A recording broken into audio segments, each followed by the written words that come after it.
Саламатсыңарбы балдар? Бүгүн биз силер менен биз бирге жеңебиз деген темада класстык саат өтөбүз. Демек балдар, сабагыбыздын темасы өзүңөр билгендей биз бирге жеңебиз. Балдар, бул сабактан силер эмнелерди үйрөнөсүңөр? Коронавирус жөнүндө маалымат аласыңар, вирустан кантип сактануунун жолдорун үйрөнөсүңөр, өздүк гигиенаны сактоого калыптанасыңар жана тарбияланасыңар. Алгач мен силерге коронавирус жөнүндө маалымат берип кетейин. Төмөнкү видеого көңүл бургула балдар. Ата-энелер да бул оорунун айынан балдары үчүн тынчсызданып жатканы жашыруун эмес.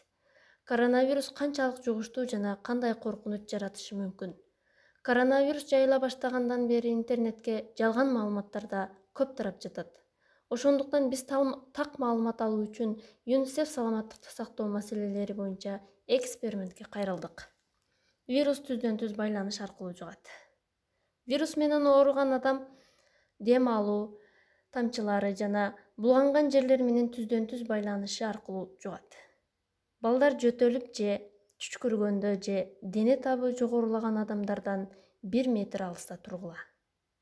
Вирустун белгилери: адамдын дене табы көтөрүлөт, жөтөлөт жана энтигип дем алат. Мүмкүн сейрек учурларда вирус адамдын өмүрүн алышы да ыктымал. Демек балдар, бул оору биздин жашоого коркунучу бар экен. Андыктан кантип сактанабыз? Вирустан кантип сактанабыз? Балдар, бул видеого көңүл бургула.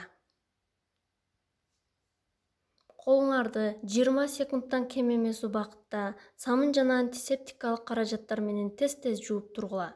Жөтөлгөндө жана чүчкүргөндө оозуңарды жана мурдуңарды жапканга аракет кылгыла. Кагаз кол арчы пайдаланар замат аны таштандыга таштагыла. Албетте, коомдук жайларга чыкканда бет капты колдонууну унутпагыла балдар. Бүгүнкү күндө дүйнөлүк көйгөйгө айланган бул илдетти биз албетте гигиенаны сактоо менен биргеликте үйдө олтуруп гана жеңебиз.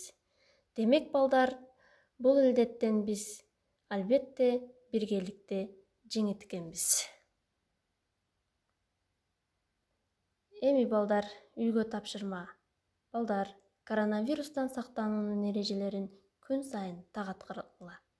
Саламатта калгыла.